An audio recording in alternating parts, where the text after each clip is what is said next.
So you've done your gorgeous mani, and then a day or two later, it starts to lift. What's up, nail crew? It's Nicole, your fellow nail obsessed DIYer, and today we are talking about the 10 most common reasons that your dip nails lift. The first one, coming in at number 1, is washing your hands with soap immediately before you do your nails. I have found that for so many people, this causes lifting. So I prefer to skip washing my nails right before I do them. Now, coming in at number 2, this one is a huge no-no for me, okay? After 3.5 years of being in the nail community, seeing a bajillion posts across Facebook about why your nails are lifting, Blue Cross cuticle remover or any other kind of cuticle removers that are in liquid form, using them right before you do your nails makes most people's nails lift. I know you've probably seen all over Instagram a lot of these Instagram nail people who are doing like the Gelix extensions, use the cuticle remover. That might work for them, but for the majority of us, it is going to cause you major lifting. Coming in at number 3 is not removing the excess cuticle.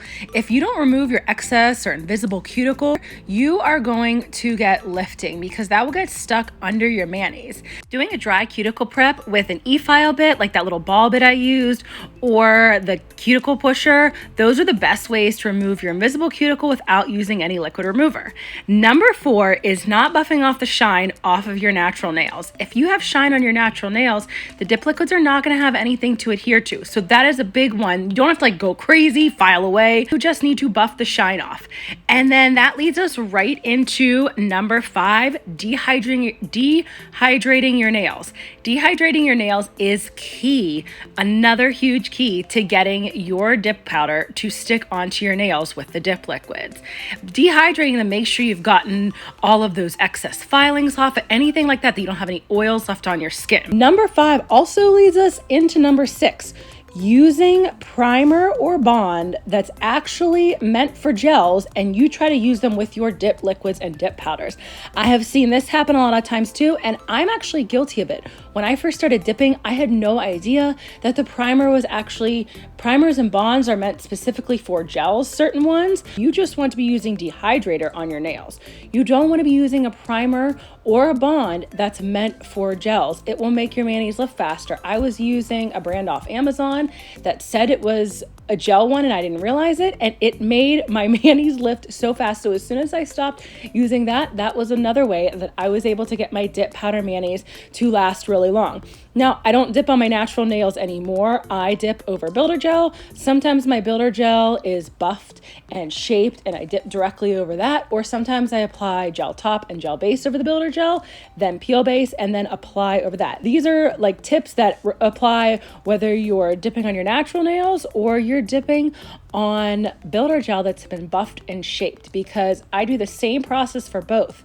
For numbers 7 through 10, I wanted to do my nails and show everybody exactly how it should look when you're doing your dip powder and manis and not doing these next numbers. So number 7 is getting product on your skin. And anytime you get product on your skin, whether you're using dip liquids, gels, builder gel, anything. Anytime you get product in your skin, you risk getting lifting. Moisture is going to be able to sneak under your skin there and work its way under your mani, and then that will cause lifting. So I wanted to show you doing my dip nails because I like to take some kind of pointy nail tool, or the ones that I'm using now are called stabby sticks from OG Dip Powder. I like to go around my cuticle right after I dip to make sure that nothing gets stuck in my cuticles, because even after 3.5 years, dip liquids still get stuck on my skin. Okay, I do my nails late at night. I'm usually tired after I've worked, taking care of kids all day. So like I have to make sure I'm remembering all these things for myself too, not just telling everybody else. And when you're tracing around your cuticles after each dip with the dip liquids, that is huge in keeping your dip manis from lifting. This has a couple different pieces to number 8. It starts with applying your dip liquids really thin. And when I first heard this, I thought that seems crazy. Why would I want to apply my dip liquids thin? But dip manis last longer when you apply, and they stay on better without lifting when you apply your dip liquids in thin layers instead of thick layers. The activator is able to get through thinner layers much better than thicker layers, so it hardens your dip better. And doing thick layers often does not allow your whole nail to harden, and then it's going to lift faster. So the first step in this not applying dip in thick layers, is to apply your liquids really thin. You want to get a majority of the liquid off your brush before you even put it onto your nail. And then something else that's really helped me and helped a lot of people I know is brushing off the excess powder. So once your powder dries on that layer, you want to take a stiff nail brush. Some people like to use a fluffy eyeshadow brush, but for me, I like to really get in all the nooks and crannies. So I use a stiff nail brush and brush off all the excess powder. That's going to majorly help you in between each layer from it getting too thick, because that's another key. You would much rather do 4 thin layers of dip powder than 2 really thick ones, because 2 really thick ones is going to be a lot more likely to lift than 4 really thin layers. So now you guys are going to see me activate my nails and buff and shape. If you're using good liquids, you should not have to buff much. Okay, you might need to shape a little bit because you got some liquids on the sides of your finger or on the sides of your nail, and you might need to fix the shaping. But if you're using good liquids and good powders, you do not need to buff a lot. Just remember that. Coming out number 9 is not sealing your cuticle.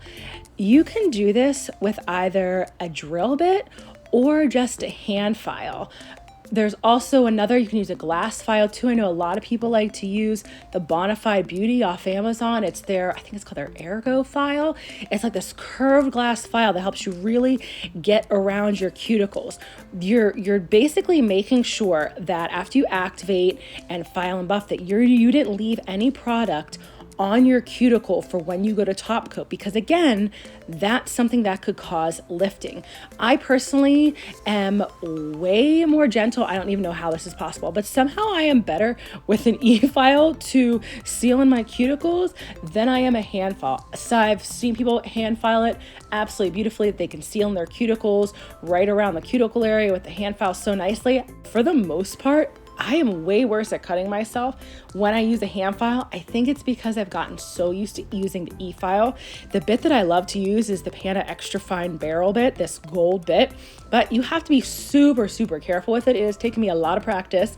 I don't use it higher than 5,000 RPM, 6 once in a while, but using it the 3,000 to 5,000 RPM speed is what has gotten me the best cuticle lines without having to use a hand file. So again, if you're not comfortable with an e-file, you absolutely can do the same thing, go around your cuticles with a hand file.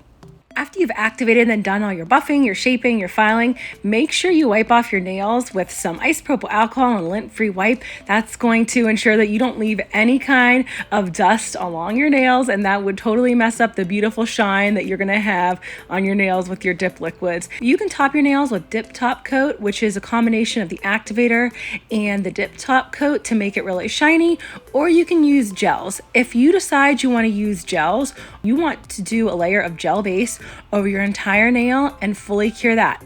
And this is what we have to do for number 10, whether you're using dip liquids or gel liquids. Not capping your edges is one of the big ways that you can get lifting on your dip manis. If you don't cap your edges, whether you're using dip liquids or gel liquids, your manis are likely going to lift. Capping the edges, even that tiny little bit, helps the nails last a lot longer from the natural wear and tear that we put on our hands every day while we have these beautiful manis on. In this mani that I'm doing here, I decided to use gel base and gel top, but the same applies. When I'm doing my dip top coat, I make sure that I cap my edges with both layers of the dip top coat if I want my nails to last. When you're using gels to top coat, make sure you cap your edges with both the gel base and the gel top.